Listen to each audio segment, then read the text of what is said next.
എന്റെ അടുത്ത് ചോദിക്കുമായിരിക്കും ആസിക്കയുടെ കൂടെ വർക്ക് ചെയ്ത എക്സ്പീരിയൻസ് ഉണ്ടായിരുന്നു, റോഷന്റെ കൂടെ വർക്ക് ചെയ്ത എക്സ്പീരിയൻസ് എങ്ങനെ ഉണ്ടായിരുന്നു. ചിലപ്പോൾ നിങ്ങൾ ആസിക്കയുടെ അടുത്ത് ചോദിക്കില്ല. ഇതിപ്പോ ഞാനും മമ്മൂക്കയും കൂടെ ഒരു പടം ചെയ്ത സമയത്ത് ഒരിക്കലും മമ്മൂക്കയുടെ അടുത്ത് ആരും വീട്ടിൽ ചോദിക്കില്ല എക്സ്പീരിയൻസ് എങ്ങനെ ഉണ്ടായിരുന്നു. നമ്മളെല്ലാവരും ഒരു കോ ആർട്ടിസ്റ്റ് ആയിട്ട് കണ്ട് റെസ്പെക്ട് ചെയ്ത് വർക്ക് ചെയ്യുന്ന സാധനമാണല്ലോ. അപ്പൊ അതിന് നമ്മൾ ആ റെസ്പെക്ട് എല്ലാവർക്കും എല്ലാവരോടും ഉണ്ടാവും. അതിങ്ങനെ ഒരു ചോദ്യം ചോദിക്കാൻ അതിപ്പോ ഞാൻ എന്റെ ജീവിതത്തിൽ ആരും കണ്ടിട്ടില്ല കേട്ടോ. ഞാൻ ഇതുവരെ അവരുടെ കൂടെ വർക്ക് ചെയ്തതിൽ വളരെ മോശം എക്സ്പീരിയൻസ് ആയിരുന്നു ഒരു ഇന്റർവ്യൂവിൽ ഒരാളും പറഞ്ഞ് ഞാൻ കേട്ടിട്ടില്ല. എങ്ങനെയുണ്ടായിരുന്നു എക്സ്പീരിയൻസ് എന്നുള്ളൊരു ചോദ്യം. അത് ഇല്ല, അങ്ങനെ ആരും ഇപ്പൊ അങ്ങനെ ആണെങ്കിൽ പോലും ആരും പറയില്ല. ഞാൻ പറഞ്ഞ ജനറൽ ക്ലീഷേ ക്വസ്റ്റ്യൻ എന്ന് പറഞ്ഞതിനകത്തുള്ളൊരു ഇത് ചോദിച്ചതാണ്.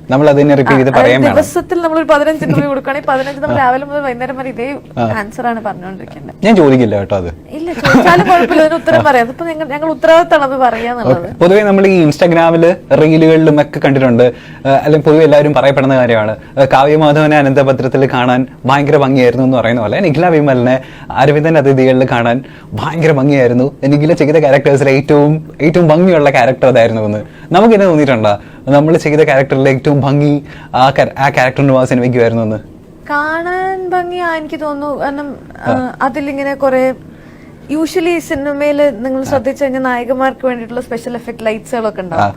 സ്പെഷ്യൽ ലൈറ്റ്സ്, അതായത് ഭയങ്കര ഗ്ലോ ആയിട്ട് കാണിക്കുക, ഭയങ്കര ബ്രൈറ്റ് ആയിട്ട് കാണിക്കുക. അത് എല്ലാ സ്ഥലത്തും നായകന്മാർക്ക് കിട്ടുന്ന ഒരു എനിക്ക് അത് പ്രിവിലേജ് ആണ്. എനിക്ക് പൊതുവെ ആ പ്രിവിലേജ് വളരെ കുറവ് കിട്ടിയിട്ടുള്ള ഒരാളാണ്. അരവിന്ദനിൽ ബ്യൂട്ടി ഷോട്ട് ഉണ്ടായത് പറയണ ഒരു വിളക്കെത്തിക്കുന്ന അതാണ് എല്ലാവരും പറയണ ഒരു ഫോട്ടോ പരിപാടി ഉള്ളത്. പിന്നെ എനിക്കൊരു ബ്യൂട്ടി ഷോട്ട്സ് മാത്രം വെച്ചിട്ടുള്ള ഒരു സിനിമ എന്ന് പറയുന്നത് യമണ്ടൻ പ്രേമകഥയിലുള്ള സോങ്ങിന് വേണ്ടിയിട്ടുള്ളത്. പൊതുവെ നമ്മൾ മേക്കപ്പിനോടൊക്കെ ഭയങ്കര വിരോധിയാണോ? അധികം മേക്കപ്പ് ഇട്ട് നമ്മൾ കണ്ടിട്ടില്ല സിനിമയിലാണെങ്കിലും ഇന്റർവ്യൂസിലാണെങ്കിലും. മേക്കപ്പ് ഇടാറുണ്ട്, പ്രൊമോഷൻസിനും അങ്ങനത്തെ പരിപാടിക്കൊക്കെ പോകുമ്പോൾ ഇടാറുണ്ട്. അത് ഭയങ്കര മാൻഡേറ്ററി ആണെന്നുള്ളത് ഞാൻ അധിക ദിവസങ്ങളിലും എനിക്ക് എപ്പോഴും ഈ മൊത്തത്തിൽ എനിക്കൊരു ക്ഷീണമുണ്ട്. മടിയുടെ ഒരു ക്ഷീണം വളരെ കൂടുതലാണ്. അപ്പൊ അതുകൊണ്ട് കുറച്ചെന്തെങ്കിലും ഒരു ആക്റ്റീവായിട്ടൊക്കെ ആൾക്കാർക്ക് തോന്നിക്കോട്ടെ എന്ന് വെച്ചിട്ടുണ്ടെങ്കിൽ അല്ലെങ്കിൽ ജനറലി മേക്കപ്പ് ഇടാറില്ല. ജോ ആൻഡ് ജോയിലും മേക്കപ്പ് ഇട്ടിട്ടില്ലല്ലോ? ഇല്ല, സിനിമയില് ഇപ്പൊ കൊത്തിലും മേക്കപ്പ് ഇട്ടിട്ടില്ല. മേക്കപ്പ് ഇടാതെ തന്നെ ജോ ആൻഡ് ജോയിലും കൊത്തിലൊക്കെ ഭയങ്കര ഭംഗിയുണ്ടല്ലോ. അതെനിക്കറിയില്ല.